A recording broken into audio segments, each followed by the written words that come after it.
On va maintenant parler d'un autre style d'architecture. Dans les années 60, on les a appelés les grands ensembles. Ces logements collectifs dont certains sont devenus les symboles des banlieues, avec une image souvent très négative. Pourtant, certains ont été particulièrement bien pensés à l'époque et ils n'ont rien à envier au logement neuf d'aujourd'hui. Une enquête signée Marc de Chevigny et Vincent Piron. Regardez. Ce quartier en banlieue nord de Paris s'appelle la Maladrerie. La Maladrerie pour rappeler qu'on y confinait les lépreux au Moyen-Âge. Dans les années 70, on a construit ici près de 1000 logements sociaux.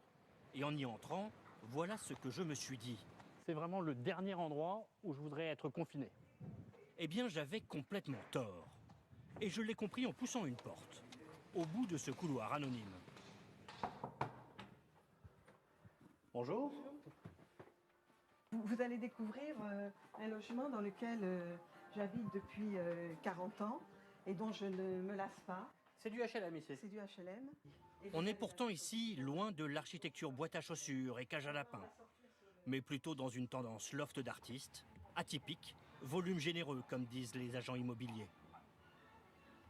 On a toujours dit qu'on avait vraiment beaucoup de chance de vivre d'une façon sereine et dans ce volume et en profitant des jardins extérieurs. Ouais.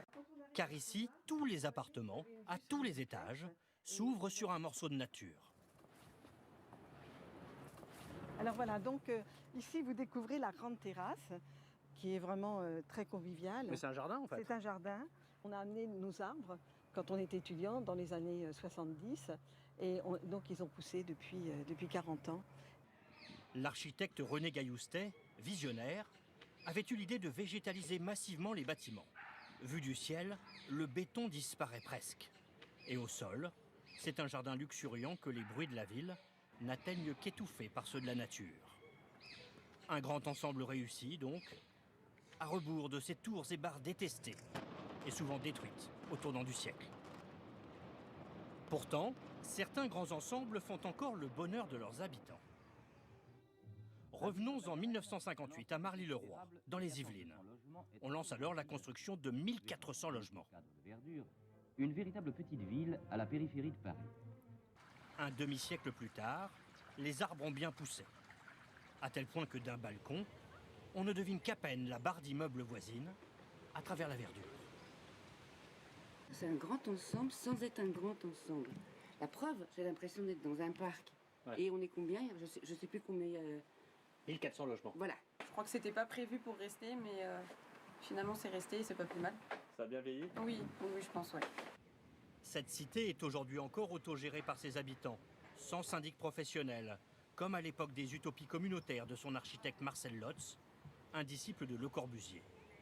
Les bâtiments non plus n'ont pas été modifiés, seules les fenêtres, en bois, ont été changées. Dans l'esthétique, ce qui me plaît, c'est peut-être la simplicité en définitive. C'est la simplicité des baies, des fenêtres, etc. Les appartements sont relativement, même s'ils sont un peu anciens, ils sont assez fonctionnels. À l'époque, ces logements étaient jugés plutôt petits. 65 mètres carrés par exemple pour un 3 pièces. Et pourtant, ils sont plus vastes que la moyenne des logements modernes. En clair, en termes de confort et d'espace, les programmes immobiliers ont régressé ces dernières décennies. On a perdu, grosso modo, 10 mètres carrés par rapport à cette époque par logement. Il faut savoir que la norme française fait qu'on construit des chambres à 9 mètres carrés. Placard compris, c'est plus petit qu'une place de parking. Je trouve que la norme de 12-13 mètres carrés devrait être vraiment le minimum du minimum. Avec des appartements de 71 mètres carrés en moyenne, la France est bonne dernière en Europe. Une réalité qui n'a jamais été aussi douloureuse que pendant les mois du confinement.